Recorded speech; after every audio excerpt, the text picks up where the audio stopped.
Hey guys, welcome back to the post show. This week we talked about Loki season 1 and the season finale that just aired. We get into To Your Eternity, which now I'm finally caught up with Dave. We also got into Tokyo Revengers, which I also just started watching and kind of catching up with Dave on that. We discussed Attack on Titan season 1, currently in the middle of a rewatch with my fiance.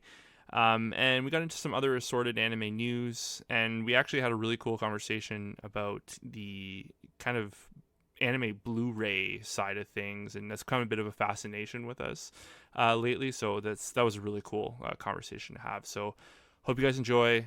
Thank you for listening, and we'll see you next week. Bye. Hey, Dave. Oh, hey, Grant. How's it going? Pretty good, man. Right before we started rolling, I think we both wrapped up Loki season 1. Yeah. I think the delay this week on the podcast kind of worked to our favor a little bit. It did, yeah. We're listeners, you may not even be able to tell the difference because this is going to come out on time. Word, true. But I got that second COVID vaccine dose, and I was seeing time and space for like 48 hours. I was seeing sounds and hearing colors. Oh my god! But I recommend it. Yeah, man. I get my second one tomorrow. It's like a free trip. Yeah, maybe I'll be laying on the couch Friday when this comes out, listening to it. Yeah, exactly. Mid symptoms, who knows? But yeah. But as a result, yeah, we usually on the post show we haven't seen that current week's episode of Loki yet, just with the recording schedule. But like you said, this time kind of worked to our favor because we got to wrap up the whole season. And obviously, I'll say this right off the top, like spoilers for all of season 1. Major spoilers. It's all coming out. Yeah. And spoilers in 3, 2. I think the biggest spoiler, not even a spoiler, but like a big thing was like the news everywhere broke like first thing this morning that they were renewed for season 2. So I was like, oh, okay, so it's not a miniseries or a limited series. It's like a show now. I do want to give a. It's not often I want to do this, but I do want to give a shout out of the true restraint that social media had today, specifically like the major websites like the IGNs, the Slash Films, Variety. Everyone had the constraint not to fucking talk today. Like they like all the articles I saw of pretty much every week prior to this, like everything that happened in Loki, and I've noticed it a lot too, with the Bad Batch, like the Star Wars show running right now. It's just all over social media, like, oh, you won't believe who was in this episode, you won't believe what happened in this episode, and it's just very Front Street, and it's a little annoying. For the finale, like obviously there's some major things have happened, which we'll get into in a minute, but like just thanks internet, thanks for not. I genuinely appreciate them like within the first like day to like give people a chance to watch it, right, and not just throw it all out there because they have been bad. Yeah. For the past couple months. Like it was like this with WandaVision, it was like this with Falcon and the Winter Soldier. It's you didn't get spoiled this time. Well, no, it was kind of like, I don't know why they couldn't have just done it for like everything else, but like the past 5 previous episodes, it was just like, like I knew about like the other Lokis like Wednesday, like last Wednesday or 2 Wednesdays ago when they introduced classic Loki and alligator Loki and all that. Like it was revealed like right up front, like Wednesday morning, like you won't believe who's in this episode. And it's like, well, fuck, I didn't even have a chance. Yeah, like I fucking work for a living. I go to work, in the morning, and then hopefully I can watch it. Posting a breakdown 4 hours later. Yeah, like but it's like 8 a.m. people are posting on Twitter. It's like, fuck, come on, man. Like, but for this at least, probably because it has such big, MCU implications. I think they might have had to. So that might be the only. Maybe I'm giving them too much credit. Maybe they couldn't do that, like, because people would lose their shit. I have to say, one of the first things we said about this show before it started airing was that like we would wish that Kevin Feige hadn't been like, shut the fuck up. Yeah, there's going to be major implications because now it basically defines Phase 4 more or less, or this is the official kickoff. Yeah, this is for the next several movies we're going to be dealing with the implications of the finale of Kang the Conqueror. Season 1. Kang, yeah. So let's maybe dive right in. Do you want to start with just episode 6, the finale first? Well, no, I think we should, because we had talked, because I really really wanted to talk to you. I told you last week that the plan was to catch up on all of Loki, and I did a couple nights later after we had talked, and there's something you said has been ringing out in my mind of there's moments where it shows the like corners were cut, like it looks great, Yeah. and also then it plainly doesn't. You can kind of tell with this show in particular. I think like you and I had talked about the color palette and the supernaturalness and just like how vivid it is, and they kind of promise this show of like time travel and space travel, and you can tell where they're spending money but also where they're saving it. Yeah. Oh, sorry. That's what you had said. Yeah. And it just rung up my mind, and I had seen the first 2 episodes at that point, so I kind of ripped through 3, 4, and 5 in one night, and like it's. I agree, but like I would like to say as a positive, as a whole, I think they spent the money on the show. Like it looks really good. Yeah. I agree. I have in my notes here like. The one thing that seems consistent is, especially after I saw those last 2 episodes, or maybe it might have been the last 3, it's like, oh, yeah, like, there it is. You know what I mean? Like, they really, really went for it. In a lot of ways, VFX, cinematography, particularly visual effects. Obviously, a lot more in the finale episode, and also maybe the penultimate, episode 5, but... Yeah, they spent their money, and you can tell it was like mostly there. Yeah, I agree. There's a couple moments that, like, borderline. Like I laughed. I thought just how cheesy it looked. Like the moment on Lamentus when they're dodging rocks from space. Yeah. Like running to that like kind of whatever room they went to, whatever building they went to. That was like laughably bad, I found. And there was a couple instances. When they're in, I forget, is it the Nether Zone? Or where's the area they go at the end? Where Abeloth, like... The Citadel? No, prior to that. Like with just the Void. Oh, the Void, sorry. Yeah. There was a couple moments in the Void where it was just like, ooh, that's a tough hang. But, yeah. but like, all in all, like... And the fighting effects, too, and the... I will say, the one thing that sticks out is not super great in the show is, like, the fight choreography. Yeah, I was gonna say that was one of the few things where you could tell like it was either a money or a budget or a time issue. Yeah. Fight choreography, fight scenes in general were not great. Yeah, it's funny though. Like there's a brief hand-to-hand combat scene in the finale, and I was like, man, like if they're not gonna do it well, like why bother? Sure. Like it's just so Marvel, right? Like. And I'm not trying to shit on the show. It's just like, at the end of Falcon and Winter Soldier, with the end of WandaVision, like they have to, right? I'm sure a big part of it is their audience demands this kind like these climactic battles in one way or another. This is the one where if they didn't do it, I think we would have been fine. I understand they probably like with WandaVision. I think they probably got nervous. Yeah. Because they were that was writing very like out there. That was very out there. Like this is still relatively grounded to the ethos that we know. Mm-hmm. Like I said, WandaVision was out there, and they probably got a little shy and get nervous and just threw it in there. But, give us the sky beam, bring people back. Yeah, but I will say there was a half decent one. The fight scene on the train where she falls asleep and she wakes up and he's fucking loaded. Yeah. Yeah, there was a half decent fight scene, but he gets thrown out the window. I like that. Yeah, it's all in all, this is by far the best one. And what of like the MCU shows? Oh, really? You feel Loki tops WandaVision for you? I think so because WandaVision came off the tracks by the end of it. I will say I didn't love the ending of Loki either. I think this is just the Marvel. I think this is the Disney Plus problem now. Yeah. They don't know how to like fully stick the landing, but I think my problem is more with the Kang the Conqueror, the back and forth. It was I don't know like I don't know. I'm so glad you said that. I don't know the like I'm not a comic. I didn't want to like kick the door in with my negativity, but I've got some shit to say about this guy. Yeah, it was pretty out there, and fans of Marvel, like not true fans, but you know what I mean, like diehards of the comics and of this character might be able to have some better insight into it.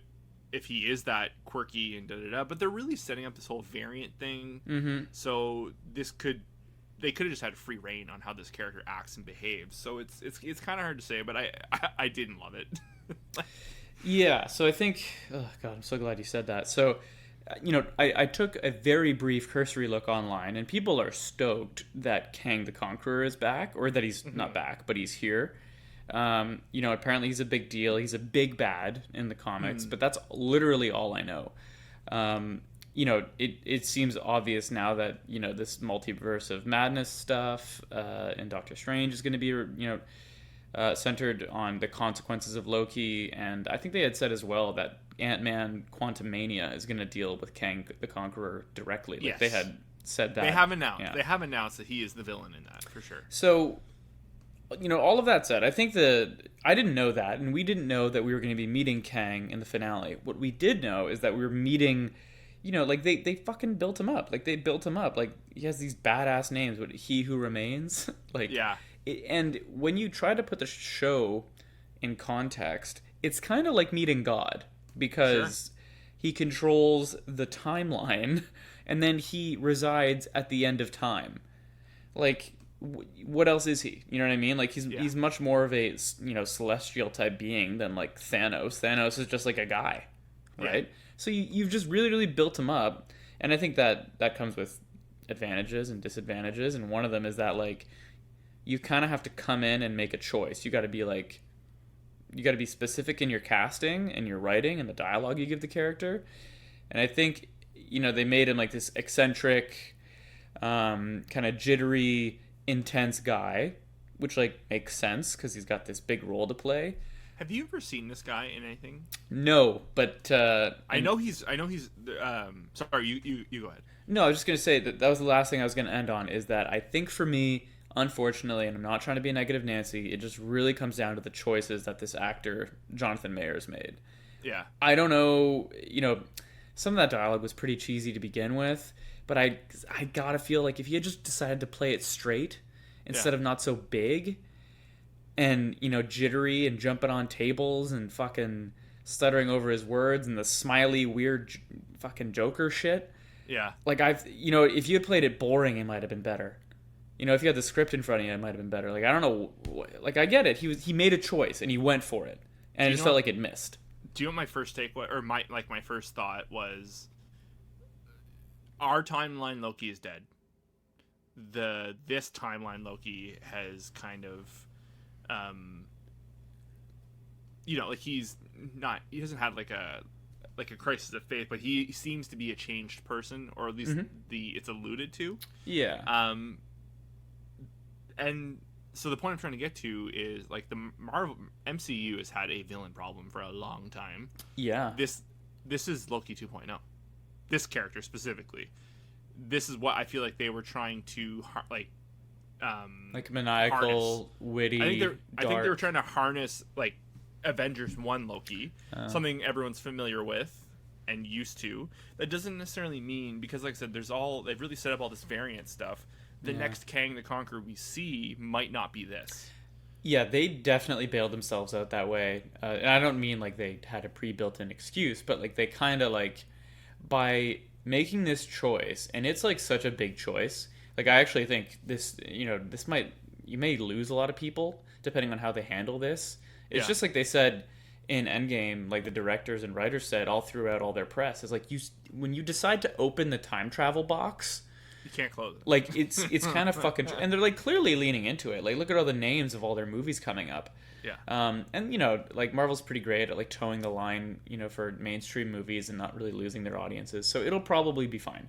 But it's now just chaos. And, yeah, if we meet this character again, maybe next time we see him, it will be played straight. And, like he said, there's, like, an unlimited number of versions of him.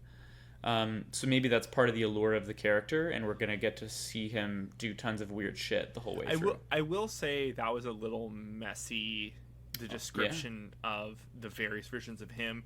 I think once I had, like, a couple minutes away from it, because I've been thinking about it, like, I finished it, I had like half an hour to myself, I was just mulling it over, and I think they could have done a better job explaining that, like, specifically Kang is the one going to be going. Like I don't necessarily think he's going to be bringing armies with him, Mm-hmm. or it's like the whole universe versus universe. I think he just knows the way to get elsewhere, so he's just always going to be popping up. I feel like they could have maybe hit that home a little better, but it was messy, and like they also didn't do a great job explaining why time was branching so radically already, even though they hadn't like made their choice yet. yeah, Like it was just kind of messy, and they do come back to that at the very end of the episode when Loki goes back to the TVA, but Mobius doesn't recognize him, and instead of the timekeeper statue, it's a statue of Kang. It's like, he's already here. Yeah, he's already, the like there's already been a radical shift in the timeline. It's all over the place now. Like I liked that. I was like, oh, like it's kind of like the inevitability of time. Like it's already happened. It's not as though you have the opportunity to stop him. It's already happened. I don't, that visual cue or that 10-second scene of Loki being and Mobius not knowing one another, or Mobius not recognizing Loki, and the shot of the statue. I was like, oh, okay. Yeah. That did a better job than Kang's 10-minute monologue about time. Yeah. I don't know. That was like the big fucking miss for me. For sure. And like I was just kind of sitting there, like not like cringy, but I was like, where are we going? Like, what are we doing here? It's like, can we land the plane, please? Like it's your float. I don't know. It was, but like I said, I think this is the least worst offender of the finales of the 3 shows so far that doesn't but it hasn't disgraced the 5 previous episodes. I think that's a fair take. Yeah, and like I said, we've talked Falcon the Winter Soldier to death. Like that was all over the place. WandaVision strong, and then fucking that kind of not ruined everything prior, but it was kind of like you almost had it all. Yeah, Loki is consistent across, I would say, which I think is in my opinion, if we're gonna rank them, it consistently stayed true to itself. So the whole time, but yeah. I'm trying to think of anything else that we haven't covered. I've mentioned previously, I thought Hiddleston's performance throughout was like, it doesn't always work out this way. So like, take the win when you can get it. But Hiddleston throughout had the best performance reliably of any actor on screen. Absolutely. Nobody's stealing the scene from him. Like he was just, I don't know, bang on. Richard E. Grant, who played classic Loki. Oh yes, he was on. Yeah. That dude. Anything he's in, it's like almost like that's almost like a celebrity cameo. But no, he had a good amount of screen time. That was pretty great. Yeah, he was really. And I would say that the Loki fight down in the secret hideaway, that was probably my favorite moment, or one of my favorite moments of the season. It was just balls to the walls fighting. That was actually like not so much fight choreography because it was so flashy and it was all over the place. It was more like late green lights all over the place. But yeah. Just the really good visual effects. Alligator Loki just biting off President Loki's hand. That was fucking funny too. Dude, that was so good. And I'm glad that it got weird like that, because we were the advertisement for the show was more or less like, let's get weird.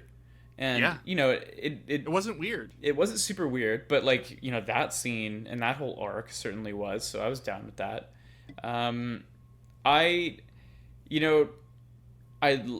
I liked Sylvie, but I don't quite know if she needed to be in the show.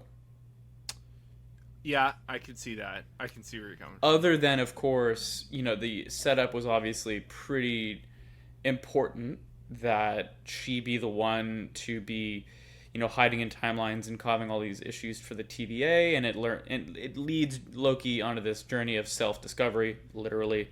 Yeah. That's all important, but I feel like you really may have been able to accomplish all that just by getting him to go solve a couple of, like buddy cop issues with Mobius or something. That might have actually been better, because I thought their chemistry was way better than him and Sylvie's throughout the show. I agree. I will say the episode on the train, I thought that was pretty genuinely good. Agreed. Chemistry, but then it never got better than that. It never.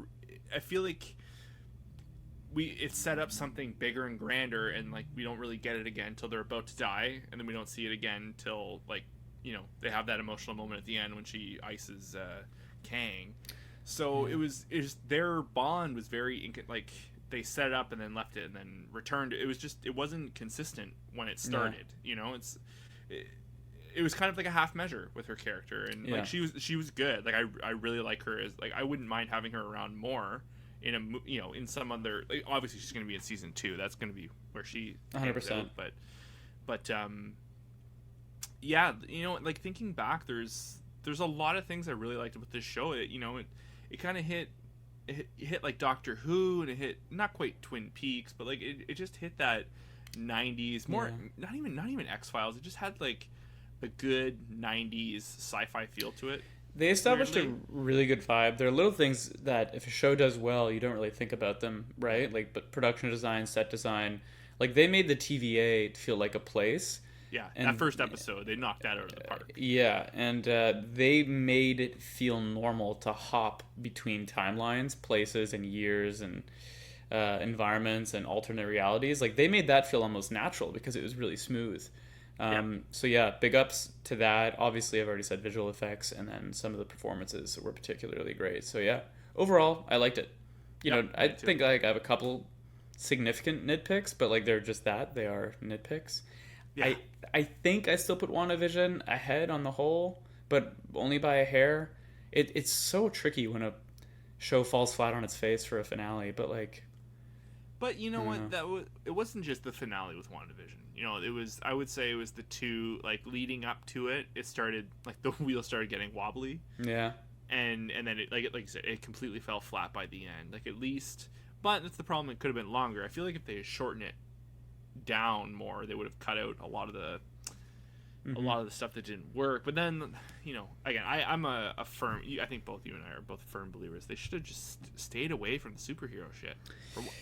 Yeah, it's tricky, but like I kind of gave them this excuse with both this show and WandaVision and the Falcon show of like the demographic that they're big on probably needs that, but I don't know if that's true anymore. You know what I mean? Like, I feel like so many of the people watching are over 18 at this point. Like, I think they must know that, because like it's like you said earlier, like look at the slot, like all the movie slots coming down the pipe. Just by like the subject matter and like the kind of, it's not so much cosmic, it's more kind of time-esque. Like they've set everyone at this point. People are so embedded, like they probably don't give a fuck what people think anymore. It's like you got to see this next movie because everything you saw before, it's gonna you're gonna feel like you're missing out. It's gonna be the FOMO, time memorial, like going forward. So it's, I don't know. I think this is like a good litmus test for the fans, and I think they are getting the responses of like, maybe just leave that shit out for this thing or that thing, So I think it's only going to get better. I think like they're getting more comfortable with this format. So I don't know. I think it's also their first run at something like this, especially within, when I say them, I mean Marvel Studios specifically. So yeah, like you said, they're still getting used to it. But all in all, I'm happy I watched it. Yes, absolutely. I think it was good for the character, and yeah, worth your time. Yeah. I wanted to briefly talk about something completely unrelated. Oh, actually, just while we're on the MCU, I don't know if you care about this stuff or if our listeners do, but the Emmy nominations came out. Oh, yes. WandaVision, 23 Emmy nominations, including Best Limited Series, Best Male and Female Actor. Well earned. Yeah, well earned. Yeah, Elizabeth Olsen in particular. The only thing is like, I think she deserves recognition, but like she's gonna go up against that girl. I can't remember her name, but the girl that starred in The Queen's Gambit. And I think that's a lock, unfortunately. That might be a lock. I don't know. People also, was Mayor of Easttown nominated? Was Kate Winslet nominated? Oh God, I don't know. I'm sorry. I should have had it in front of me. Have that list. But yeah, they got nominated. Falcon and the Winter Soldier. Yo, dude, did you hear about the Falcon and Winter Soldier nomination? Nah, I think I know. Tell me. I think I know what you're talking about, though. Dude, they nominated. I think it's like Best Limited Series, so it's like a weird category, I guess. But they nominated Don Cheadle for like Best Supporting, or it might have been like Best Guest or something. Oh my God. For his 90-second cameo in the pilot of Falcon and the Winter Soldier. Travesty. Yeah. That's wild. Like, dude, I don't even know if he has lines. I think he might have 4 lines. I think he's like in a lineup of army guys. Well, no, he has a moment alone with Anthony Mackie. Oh yes. Yeah, saying like, "What are you doing? Like, you should have, that shield meant something. Are you really gonna give it away?" And And that was enough, man. And that was it, apparently. Fuck, man. It's fucking hilarious, huh? I always see the actresses now. Yeah, I always see The Crown too. Have you ever seen The Crown? I watched the first 2 seasons. They get unbelievable Emmy nomination numbers. Man, people love a period piece, especially anything to do with the royal family. Americans just fucking eat that up. Sorry, North America. I would say North Americans eat that shit up.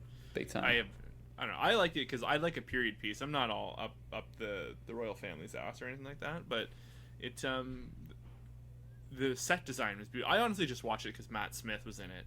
He played the husband there, the one that just passed away.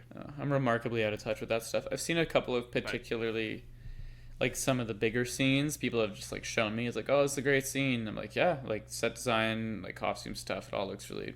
It looks like they're spending money on it, and the performances are apparently very good. Yeah, like I said, what I watched was pretty good. So, but it's a whole other world. Yeah. You want to move on from that, or are you still looking at the list? No. Okay. I don't think. I was gonna say if Kate Winslet was nominated, there was a lot of talk about her this season, so that could have been a win there. True.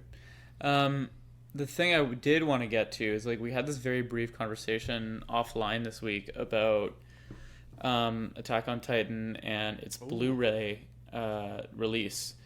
So I guess we'll provide some context here. Attack on Titan Season 4, made by MAPPA, has been put out on Blu-ray. And, one of the threads throughout that season was, that people didn't feel like the animation was, the best it could be. On social media, some people were like ridiculous and really kind of blew it out of proportion. But it does, there was like some fair criticism. Some of it didn't feel maybe like 100% done, I guess. So that was like a big part of that season. And now that season has been released on Blu-ray. And one of the things I showed Grant that popped up on my feed was that there's some method that people have of determining how many changes were made from the TV release to the Blu-ray release. And this might just be people meticulously going through frame by frame. It's frame by frame, and then I did a bit of research on this because I knew this was a particularly interesting one for us.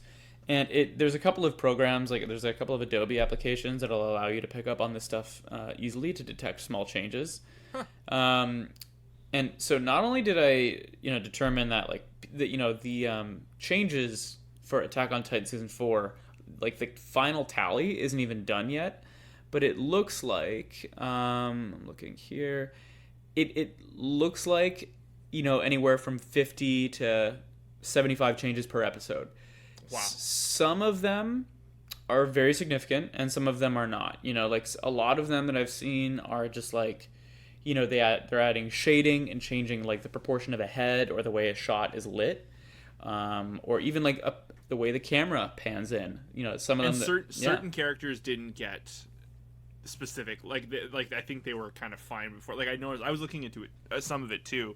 And a lot of the shots that I saw, like Jean looks almost unchanged. Like a couple little things here, but structurally he looks identical. But like Mikasa and Armin, like overhauls. Yeah, like, big time. Crazy. The Thunder Spears in the early section of the season, when they're in that Liberio fight, they changed all of the Thunder Spears to have blue flames instead of red. Yeah. Little things like that. So anyway, I had no idea that this was a thing. I don't think Grant did either. No.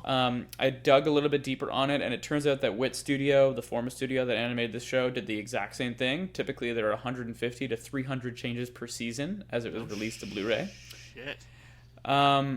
One of the bigger ones that I found a fun example was One Punch Man. That second season, yeah. Season 2 of One Punch Man had on average 100 changes per episode. Wow. And Season 2, Episode 2 of One Punch Man had 237 changes in its Blu-ray release. Wow. Compared to how it originally was broadcasted. So, anyway, I think that was like a weird inside baseball thing that we're both interested in. As we've been watching more and more anime, we've been talking a little bit more about the technical side of it. I think just because we both have some interest there. And this was like a whole side of the industry that we didn't even know about, so it was fun to learn about. Call me a cynic. Do you think there's a part of me thinks that might be slightly intentional? To like, because like I feel like Blu-ray sales are still very important in the anime industry. Yes, I think so. I mean, there's a lot to be said. This might be even more inside baseball, but I love talking about this stuff. There's a lot to be said for collector's edition things and Blu-ray things, and specifically Blu-ray. A big video purist, a modern one at least, will tell you that like hard copies are better. I mean, any purist will tell you that about any media form. Yeah. But a big reason, and it's fair, especially in this medium, is like, Blu-ray disc, typically, you're getting like 25 megabits per second on while viewing video. Streaming services, like they all have variable bit rates. You can basically never guarantee anything to what you're providing to your customers, right? Like, when their servers are busy, I watched some of the Attack on Titan season 4. Some of that stuff was coming to me at like 440p. Like, no, for sure. Yeah, there's moments. So there's a big thing about one, like, you want to own it because maybe you're that kind of person and you want to have a physical copy. And I think it's going to be better anyway, hopefully. But also, like, I think if they put a little bit of juice behind it, and they say, oh, it comes with exclusives and behind the scenes and bonus features and this and that, but also, like, we push it a little bit far past the goal line. Yeah, I don't know if it has awakened something dark inside me, and I don't like it because like it's funny because I have been eyeing the Mob Psycho 100 Blu-rays for like a good year or so now. Oh, but anime Blu-rays are not fucking cheap.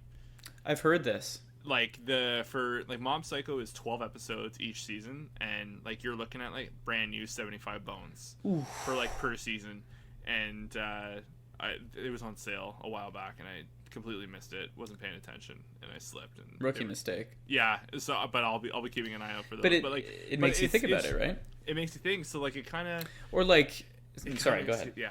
No, it's just like there's these shows that like, man, I would actually love to have.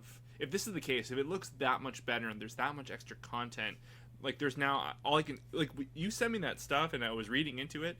And all I can think of is there's some shows like, fuck, I would really, really, really like to have a fucking hard copy of that. Like, just to see how much further it went. Like, Mob Psycho being an obvious one. And, like Attack on Titan is a no-brainer. Vinland Saga, like, there's I mean, there's some shows that just give you the juice, and like, I mean, geez, imagine, watching that Demon Slayer movie on Blu-ray, 4K. Like, that would be unreal. Yeah. Or not 4K, but Blu-ray. But yeah, what I mean, that would be pretty great. Something to have, something to own. Speaking of Mob Psycho, did I hear about a part 3 got announced? Well, so I think it was like this week has been the announcements to the announcement. But I think because it was the 5-year anniversary of the first season, I think, and so I jumped into that a little bit, just kind of see what the internet talk is, and like the manga is complete, and there's only like 3 volumes left to do. So the theory is it's going to be a final movie. Oh, so they ended season 2, but with like 3 chapters left? Yeah. Okay, so that would make a good movie. No. I think it's more.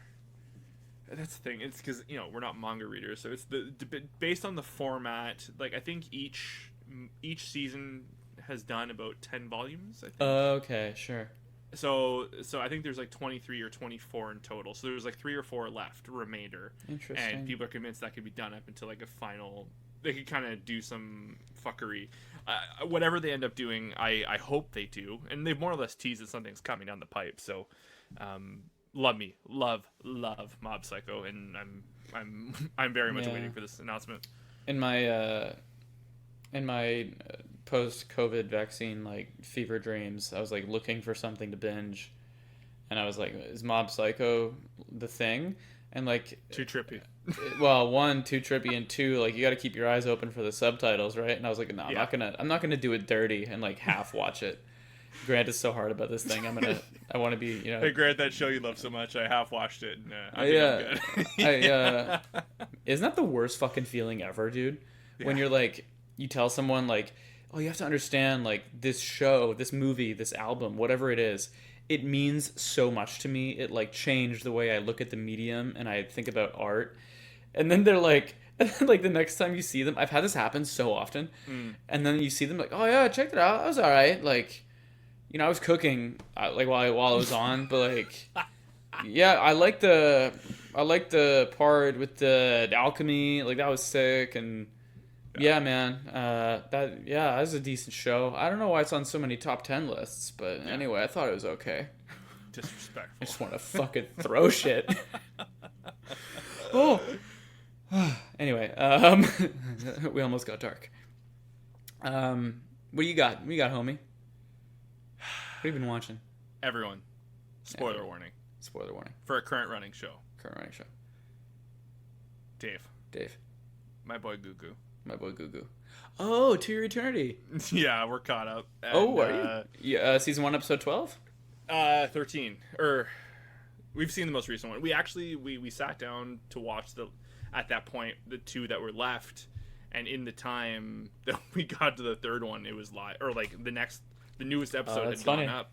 And I was like, oh, that's serendipitous. So we watched that. But Dave, what a show. What a show. Yeah, I've been wanting to talk to you about this. Finally. I'm so happy that I'm caught up and I can watch this week to week now. Because the show is something special. Yeah, and we can talk about it here every week too. Yeah, which I plan to. Like, there's a week is not going to go by without talking about this show. What? They really know how to fucking just break your heart, eh? Like, they do. Like I honestly thought, and I was a fool for thinking it. I thought we were going to get away with, like, Fushi and Gugu were going to live their adventures out together. They did the bait and switch with the time jump, and I was like, we're good. It's going forward, it's going to be them, and then they just fucking like they just take it away from you. Like, yeah, broken. This show has a bit that it does, which is like, it goes down this alleyway and it convinces you this is the show. This is the show you're watching. Mm-hmm. Like in the beginning, I'm not crying. Sorry, I just coughed and now I sound all weird. In the beginning, it's him in March, right? Yeah. And you're like, oh, okay, like it's going to be this weird like journey of self-discovery with him with this little girl, and they're going to grow together. And even though she's an infant, she's like a mentor. And okay, I can sign up for that. I was fully in. Yeah, and then things happen, and it the way they happen is always heartbreaking, and you kind of are on the journey with Fushi, and it appears that he's the only constant, right? Yeah. I mean, obviously, like there's some elements of the show that are always with you, but yeah, they obviously had me too with the Gugu arc because they devoted so much more time to it than they did the March arc, and they had him go through so many changes and so much more character development because he's growing up, and he had like a longer period of time to do all that. But yeah, they got me too. I have noticed that each arc is significantly, it's just a little bit longer than the previous one.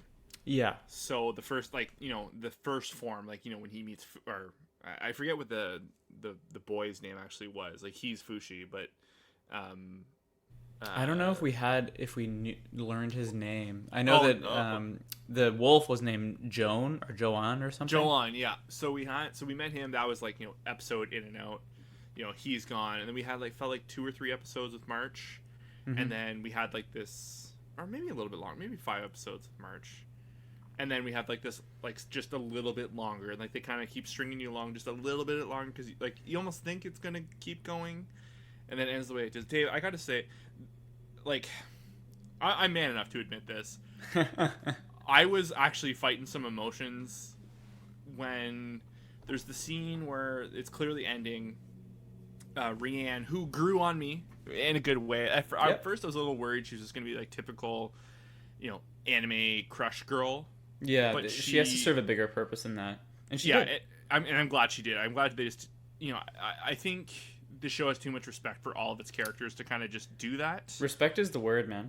Yeah, so I initially wasn't unsure. Then she, not that she grew on me. It's just like, oh, I understand now. Like, again, the respect. I got the big picture. Mm-hmm. But the moment where he turns into Goo Goo, I got to go do this. I got to do that. He gives her back the ring, and then I think that's how it ends. Of like she's laying down in the bellflower. Ooh, clean garden. Ending for her. And the dad comes down and she does the whole thing, and just like the moment that she reveals to us, the audience, that she was aware that wasn't good, that like she knew that was Fushi. Yeah. I was legitimately like, I got teary eyed. I was like, that's fucking. It was so powerful, and an anime has not done that to me before. Like, that is the power of the show. I was like, fuck, man. Like, yeah, man. Because they from that line. I was telling you about this last time. This show has so many moments where they just have really good framing, really good shots, and every now and then they just hit you with a fucking zinger, right? Like not a zinger, not a funny line, like a deep line, like you're just talking about. Yeah. And yeah, she reveals to the audience that he's gone though, and she goes, "I'm sure he's with him." Yeah. Right, because Fushi's gone and he's chills. Walking away. I got chills you saying that, man. And there's this shot, as she says it changes to Fushi walking alone in a forest looking up at the moon. And this is one of the shots that I took the time to go and screenshot. I told you I'm like making like this album of all these different like really hard-hitting sick fucking lines that the show has done. Yeah. And because it might be one of the deeper animes I've ever seen, like, and more, I don't want to say adult, because it's so cool how not, this is a really deep, kind of artsy anime, but I don't think you need to be a deep artsy viewer to like get fun out of it, right? It doesn't feel juvenile. Our Westworld this is like our Westworld conversation. Like, Westworld was so wrapped up in its own fucking shit. Mm-hmm. It was like, are you smart enough to figure this out? Like, that's not what this is. It's grounded, but it treats everyone on the same page, and it's very forward, and like, it's good, man. I'm so glad I caught up, and I'm very, like, this week-to-week thing, I'm very excited. I did not expect a tournament arc, I'll tell you that for free. Yeah, me neither. No, but the show is, I'm actually, like, as we kept watching, I was just kind of more surprised how much of a seinen, or like shonen or seinen it is. Like, in the beginning they definitely set up some battles and and stuff like that, but like as we progressed, I was like, oh shit, like, this is a shonen like in disguise of a serious drama. That's funny you say that, because when I think of my other favorite shows, right, I think of Full Metal Alchemist. This is what I think of when I watch it, yeah. Well, I think it's a little bit different. Like, they're the same, but they're different. When I think of Full Metal Alchemist, I think of, like, it's a shonen, but it's secretly hiding, like, a drama in there, and this, this ensemble cast, and, like, this big, huge world-building show. And, like, you're kind of just in it when you start for the Elric brothers. But, like, very quickly, the show is just, like, nah, homie, it's not just about two kids. Like, it's a lot bigger than this. With this show, I feel like it was more like almost heavy-handed in the beginning in a way that I loved. It was like, this is deep. This is gonna make you sad. The pilot is one of the best pilots and advertisements for a show I've ever seen. Right. Mm-hmm. So, like, they don't really like it. It feels like it turned into a shonen later for me, like you just said, right? It's sort of disguised. Man, I fucking love this show. It did very gradually. Very gradually. It wasn't, they had a little bit when March was being sacrificed, or like the trip up the mountain. There was hints of it there, and then, like, I think it really kicked off. I think the revealing of the cards was when Fushi first reveals that he can turn into the bear, and he starts terrorizing the city. I was like, oh, this is the show we're watching. Yeah. It was kind of like, it's like, okay, I didn't know we were going there. I think this is here to stay, and it did. Yeah. And by no means am I disappointed, because that's kind of our comfort zone. But it was just, it's kind of nice to see this new thing. Because when I first watched this episode, and even the second one, I did not think we would be where we are now. Genuinely, did not know where we would be. So it's really fun, really, really good stuff. Like, yeah.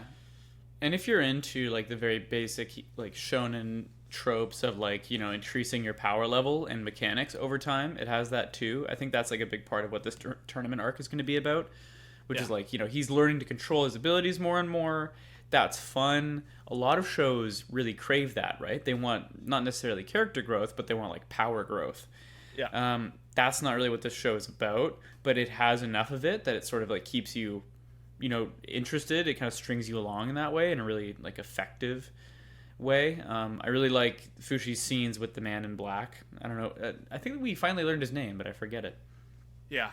I was looking up, I was on IMDb looking up voice actors, and I was looking at the guy that does like Narration. The way the house was narration, and his name came up, and I was like, oh, that's interesting.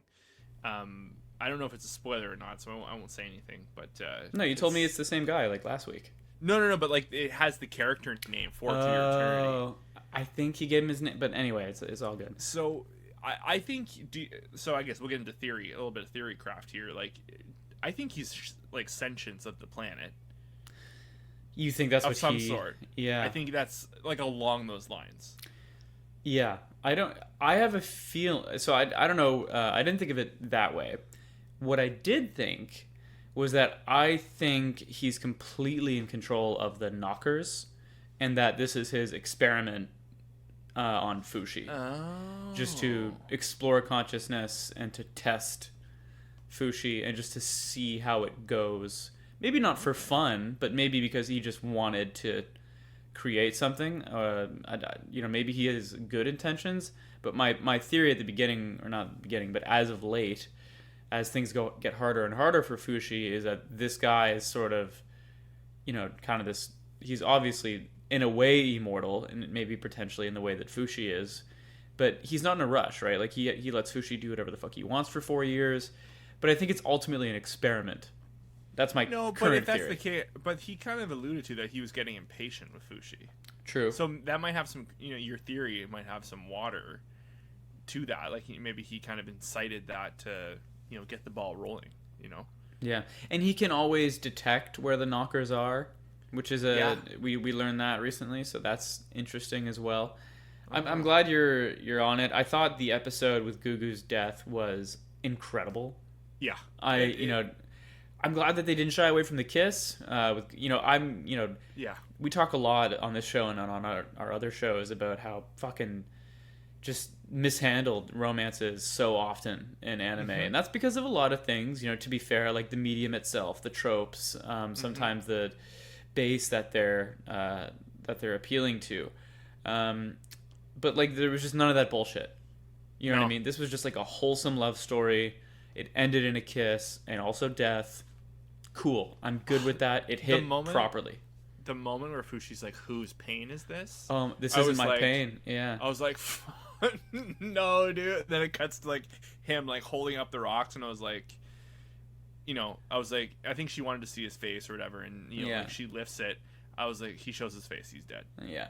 I was like, don't do it, dude. And I'm like, and then Gugu, like what a good amazing arc, and what amazing and so fucking weird, right? Like a boy who wears so weird, and what a great like way to cap it off by having him turn into Gugu immediately, like full of grief and confusion and like rage, because he's beginning to be able to process those emotions, right? Because he's becoming more and more human, whether he realizes it or not. I really liked the family dynamic, like the booze man, like he was his own thing there. But is it Pioran? Yep. Pioran, the older woman. Mm-hmm. She's a really good character. She's a good just the fact that she would not let him walk this road alone, like just shows like that's her character. Like in the beginning, she wasn't selfish, but like she just wanted to get out of that prison, right? Mm-hmm. Because I think because she was the woman who was like the fake soothsayer for March, right? She was the woman, the fake. Like yes. Like they allude that they just picked her up. They told her to do this or you die, kind of thing. Yep, nice lady. Nice lady, and like you could tell, like she had like it was trying to save her own ass, but as like she grows too with the character and just like the family dynamics and like the comedy is and the comedy reminds me of. You had mentioned it earlier, but Full Metal. Mm-hmm. There's a lot of similarities between the two shows. Also, the OP, Dave, Mother of God, out of the park, tremendous. One of the few OPs I watch every time might be the current only also the most currently running spoilers. show. Yes. Out of control spoiler. I've pieced a lot of things together just by watching that. Like, because that's the thing too, like as you see something comes like in an episode that kind of, not necessarily plot, but it's more like the rules of the universe are a little revealed a little more. You're like, and then the next time like you watch that night, because we were binging it to catch up. Not binging, we did take our time with the show because I knew we had to, because I really wanted to process all of it. But like a moment like that would happen, and then the next time you see the OP, you're like, yes, I know what this means, and I know what that means. It's kind of all like the biggest one was the aging. He stayed in the form for 4 years, so he aged. That was a pretty big giveaway for some other stuff in the OP, which it's funny. I've done a good job of not looking, like, because I think I noticed early on, and I haven't seen a ton of it. But OPs are not great with that kind of shit. Like, no. The Attack on Titan OPs, Jujutsu Kaisen, apparently manga readers are like, yo, they spoil, not spoil, but they talk about this arc a ton, but also several arcs after it they like get into in the season 1 OP of Jujutsu Kaisen. Really? That's what people First one or the second one? First one. Got it. But so the other thing too, one last thing on the OP. So when I was growing up, did you ever play the Kingdom Hearts games? No, but I know people who did. Is that the same? No, wait, whatever it is. But like I played the first one, and that was it. But there was a song recorded by, I think the artist's name is Hikari, and probably one of my earliest like youth memories of I heard a song and I was kind of like, the voice transfixed me. And for years and years and years, this is pre-internet, Grant. Like, we didn't have internet for a long time in my house. And I had heard it used to be, it was the PlayStation 2 commercial for Kingdom Hearts, and it played this song over the commercial in the background, like coming to PlayStation, and then like the song's playing in the background, and then it's in the game as well. And for years and years and years, I was like, oh my god, like it was one of those things that like I had the internet for a few years, but it had been so in the back of my mind, I never thought to go look it up and figure out who it was. And I had found her, and I was like, I wanted to like jump right into her discography, but I was like, no, I think I should just like keep it. I should just like keep it to myself, like that one song, that special thing. Sure. She is the voice in the OP for this.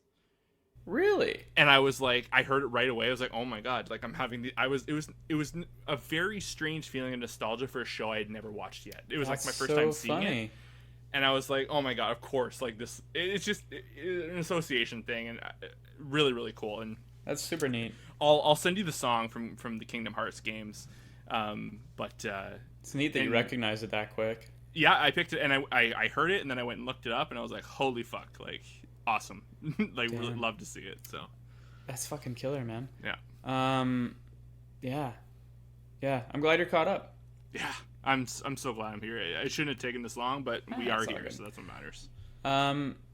We mentioned a couple things. We mentioned Full Metal Alchemist, and there's like some random anime news I think we should maybe mention. And Full Metal Alchemist, I will start us off with. They're doing a mobile game. I think they've been teasing like some news upcoming for Full Metal for a little while, and it's a mobile game. That sucks. Yeah. What do you think is the fastest way to destroy a franchise? No, dude. It's a mobile game. It's the opposite, actually. What is it? In the anime industry, or like an anime adjacent, a mobile game is like a sure way to revitalize a franchise. It sounds sick and gross, but like they sell, man. Like No, you're probably right. You're more understand in tune with this stuff. But like, I think I'm not gonna say the normies like us, but like there's some full-time otakus out there, some pure bloods that would probably eat this shit up. Really? Like I think so. And if it's good, like, people play mobile games. Like, are there good mobile games? I think so. Like, I know. I don't even play regular games. Like, for the listener, I'm not much of a mobile game player, but like I know there's a lot of like there's a lot of gacha games like the Genshin Impacts, which is kind of more of the AAA side of things. It's a bigger scope, but like that Arknights game's a pretty big deal. I don't even know what that is. AFK Arena. Like they're waifu games, Dave. But like, sure. You know, there's that, and then like the Nintendo's big into them too with the Fire Emblem games and all that. So I don't like. There's My Hero game. Like every mainstream anime has a mobile game now. I don't think it hurts to kind of remind people about Full Metal a little bit, and if someone hasn't watched it, you know, it could be worse. I think it could be another live action movie. I mean, which I think is the true naysayer of the industry. But like, good point. I mean, you know, it's fair point, because if you're sitting on all this IP for something that is so beloved, and you know, what is a good way to continue to get blood out of that stone, but you don't want to also bastardize like the main story. Like, you know, she could have said like, oh, I'm writing like a new epilogue, or I'm writing like 5 bonus issues, or I'm just going to start the anime again. Like, you know, that could have went any number of directions, or, you know, we've greenlit a movie or a live action adaptation or something. Okay, fair enough. Do the mobile game. Enjoy. I will not play it, but I don't play games. No, so. I don't think it is for us, but... Exactly. It's not for us. Yeah. Other anime news. There's a Blade Runner anime going to Adult Swim. Black Lotus. I remember hearing about this just before 2049 came out. I think they had put out like a 15 or 20 minute animation, and it was called Blackout, I think.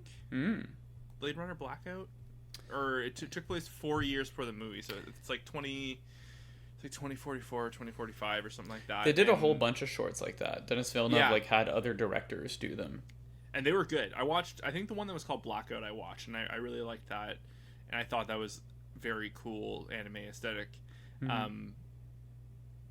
So, you know, like I'm more for like mainstream, like Cyberpunk goes hand in hand with anime, so I think it's a bit of a no-brainer, but I'm down for all this stuff. Like, this goes back to the Star Wars Vision stuff. Like, there should be bigger IPs experimenting with these other forms of animation to draw in more audiences, or get, you know, like audiences that wouldn't necessarily be, you know, into something like this. This is like the perfect bridge for them to get that way. You know, I think it's ingenious, and I think more IP should be doing it.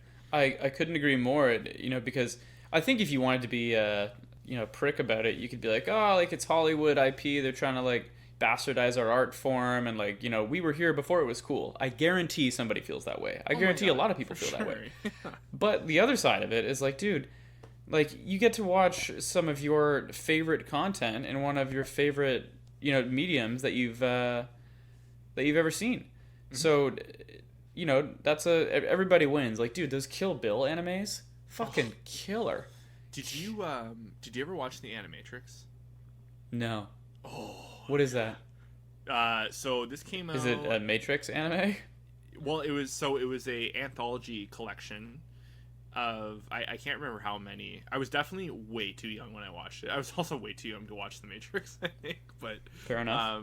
I think it came out after the second movie. I'm actually not sure when it came out, but it was just like a series of anime short films leading up to the moments where like the machines like fucking turned on and like started taking over the show. And it was just kind of showed like humans' de-evolution of just, you know, beating up androids, and it was very, very, very, very cool. I remember the time watching it, I was like, there's nothing has ever been done like this. And then years later, I discovered Ghost in the Shell and all that stuff. And it was like, this has been done.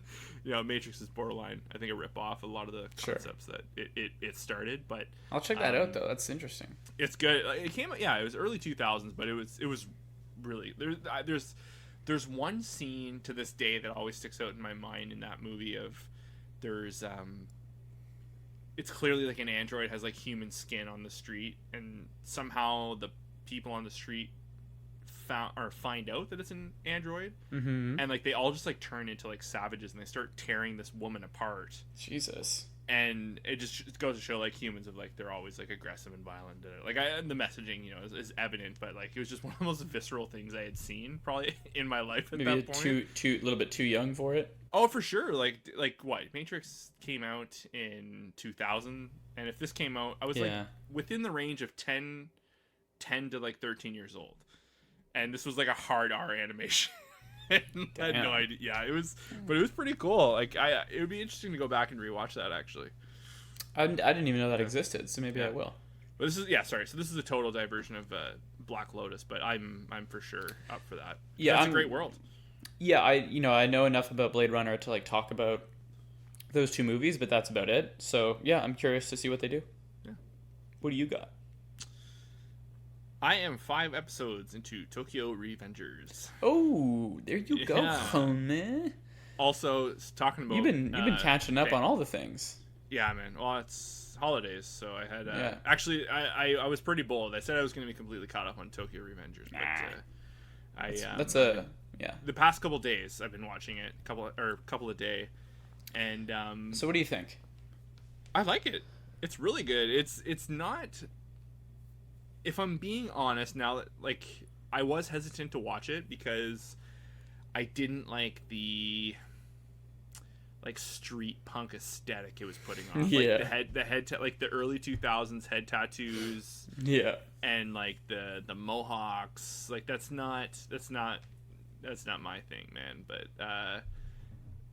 and you know, there's just something about it. I don't know what it was, but you know, you were singing its praises and you said you were liking it. And I am honestly surprised how much I'm enjoying it. It's not what I thought it would be at all. It reminds me weirdly of ReZero. Interesting. In the writing and like just like where it's kind of serious, but then like it fits in these like super anime moments of like wiggly arms and like, you know, like whited out you know, contorted faces and that. Speaking of like banger OPs, that is not a skip. Like that's we watched that one out. That one fucking grooves hard. That one does have really good OP. I forgot about that. So but yeah, like I'm 5 episodes in. So the last thing I saw was the Draken backstory episode. Yes. Or no, sorry, I'm in the middle of that. So okay. I'm halfway through 6 actually. But I really like the rules of the world. The setup is very good. There's something about their faces, right? The animation style. I can't put my finger on it, but it reminds me of something.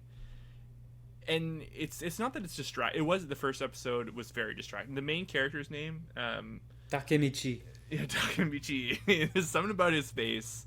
The animation is very like is this like a Japanese studio or is this like somewhere else? I don't know. That's a good question. Because there's something about their faces that's just not that it's not traditional. It's just I don't know. It's the ears too. I find the ears really stick out on the characters. Not that I hate it or anything. It just reminds me of something. I can't put my finger on it. But I really like the show. I guess the last thing I would have saw was is it Akuman? Jumped off the building. Oh, committed suicide. Yeah, that was a dark moment. It was very dark, but like I think this is a. So the other thing I really like is I'm glad this is not like Jujutsu Kaisen where they're doing like super tricked out fighting moves.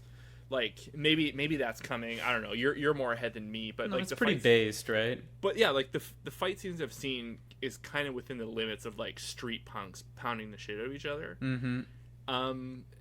And it was funny too, like the whole time I was watching I was like, well, what's going on when he's in the current time? Like what's his because time is still going 12 years prior. Mm-hmm. And I was like, what is he doing? Mm-hmm. And then like he goes back and he wakes up and that I think they introduced that new character, like he's like hooking up with this girl. Yeah. And I was like, oh yeah, he's just being his original self. Like the adult version has to guide him to make the good choices. And I was like, that's kind of interesting. Yeah, because if he leaves himself too long, like he might fuck it up. Yeah, he'll be himself again, and which is case in point. So I thought kind of funny, eh? Yeah, there's a couple really cool moments, and also some like really good, not quite like To Your Eternity, but like there's like the fireworks moment. You know, just like the line readings. Is it Hani, the girlfriend? Hina. She's a great character, very well written. She's had some really good moments when she slaps the shit out of Mikey. Yeah, that was like good. the sound cue. I was like, whoa, that was fucking loud. But no, I'm really liking the show. This is another one too. I'm like, oh, I'm excited that I'm going to be caught up with this and watch this week to week. Like, what a packed season! Really good season. It's just such a weird show. It's so unlike anything that I would watch. We talked earlier about To Your Eternity and how it's so different. But like, if you pitched the show to me, I would immediately be like, oh yeah, I'm in. Like, I want to watch that. This show, I don't know if you would pitch it to me and be like, yeah, I don't think I care about like a juvenile biker gang kid time traveling back to his, you know what I mean? Like, I just don't know if that's up my alley, but I think it's just a big part of it is being caught up week to week on the season, and a big part of it is just giving something new a chance, because this is so outside of my wheelhouse. And yeah, like I said to you, I think the pacing is good in this show. You had this moment recently with Aquaman jumping off the roof. That was like a dramatic moment. You know what I mean? I didn't expect that at all. And I think that the pacing makes it worth it, right? Like, every now and this show hits you when they want to. You know what I mean? And it feels like they're just going to take the time and explore, everything about youth, but also with stakes and this kind of familiar idea of revisiting your youth with an adult brain. I think there's always good stories you can tell in that arena. I think it's fun because it's so different. It's surprisingly mature. It is. Content wise, they're not there's the scene because it's the show's still new to me, so is it Tamada gang? Yeah. Toman? Toman. Yeah. They had that meeting, and it's Mikey and Draken, and they're saying our buddy, one of our members, his girlfriend. It was the word rape was used, and that kind of I felt like my ears were fucking ringing. I'm like, whoa, when do you hear a real strong, intense word in a show like this? Yeah, it caught me by surprise, and I was like, oh shit, this show is it's not trying to be immature, it is. I think this is a mature show. It is. It just doesn't hit that way until they decide it needs to. It's very weird in that Do you respect. think it's up and down? So that's the thing. You're ahead of me, and this is me being a little impatient. But does the show I'm not again it's coinciding with To Your Eternity, which isn't fair. But does the show, is it just ramp up, or is it naturally get better? Or is it kind of a constant through? Because I can see a show like this. I feel like this could get muddled along the way. Mm-hmm. You know what I mean? Do you get that vibe? Yeah, I feel like it has ups and downs. I feel like it's a little inconsistent, perhaps. Sure. It's not has a very, I don't know if it's they're not shooting aces all the time To Your Eternity is. You know what I mean? But I don't think I have to be honest with you, I don't know if I have a really great read on it yet, because the pacing is kind of slow. But I'm not super upset about that. It feels like they wait to show their hand and make something dramatic happen. And then every time so far that something dramatic has happened, I've been okay, this was worth the wait to get to this moment. You now have more good faith until we're at the next moment. Does that make sense? Okay, yeah. That's, when you say it that way, it's a little disheartening, because you want to hear a show that you're excited about. You want to know that it keeps improving on itself. I'm not saying it has to be all hype along the way, but you want to see a show have you want to see it grow. Yeah, it does. It's just so different. I don't want to lie and be it's all hype all the time. But put it this way, I don't miss an episode. You know what I mean? Well, there you go. I never miss an episode week to week. I think it's usually worth my time. Some are better than others, but you could say that of literally any show. Do you think it would be better as a binge watch than a week to week? This might be one of those shows that is better as a binge watch, ironically. Because like I said, I've pretty much watched 5 episodes in 2 days, and I feel kind of enthralled by it. I feel pulled in. Yeah, I think it would. I think you may as well binge to catch up, and then make a call after you're caught up, and be okay, I'm gonna either save the rest for later, or I'm hooked and I need to watch this week to week. Sure. But I do think you should catch up, because there are some really great beats that are definitely worth your time. Yeah. I'm really curious, because that's the thing. It's a true mystery. You know what? I'm getting Odd Taxi vibes. Maybe that's what I'm getting, like the mystery element to it, because that was like kind of, trickle fed throughout the season. Also, excellent YouTube channel recommendation that you gave me. What's that dude's name? Is it Giguk? Yeah, I enjoy his. I watched a couple of his videos over the weekend. Yeah, dude, he's legit. Yeah, knows stuff. Yeah, they do kind of leak mystery in there, and they don't give it to you all at once. But I think it's to the show's benefit. I think they do a good job with that, because there is this kind of through line throughout the show that there's like this mystery they're kind of trying to unravel. At the end of the day, it's got a dope banger, so banger of an OP, so I'm good with that. Yeah. I think we got time for one more thing. What you got? So Leanna and I wrapped up Attack on Titan season 1. Oh, yeah, that was actually good pace. You guys motored through. Leanna is hooked for sure. It's like, are we watching Attack on Titan today? We're watching it. We got time for an episode. Like we were in the middle of it. I felt that I fell asleep, and she was like, wow. Are you falling asleep right now? And I was like, yeah. But like, yeah, so it's funny, like as a rewatch for myself, because I haven't watched season 1 since I originally watched it all those years ago. Yeah. A lot of things I missed. Well, the forethought is just astounding.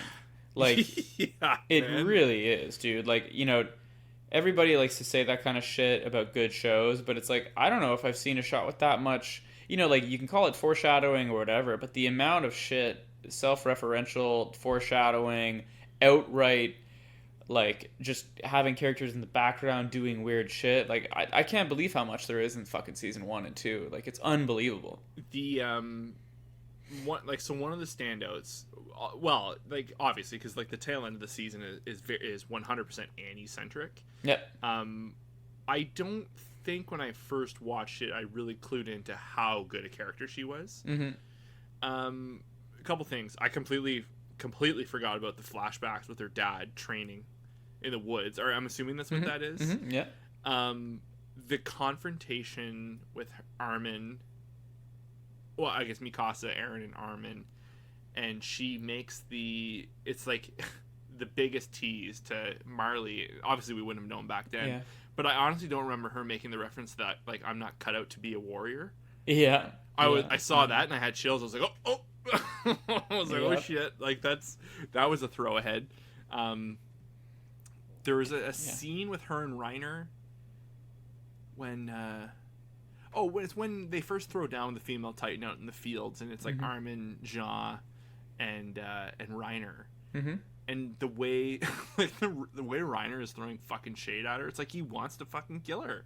He's pissed, right? Yeah, he's super pissed. Like, I don't know if it's blue or cover or what the deal is, but like, but yeah, and then all the shit in the woods. I forgot how fucking gnarly that was. Like, I was like watching Leanna the whole time. I want to say, like, the last 8 episodes of season 1 are just fucking nonstop.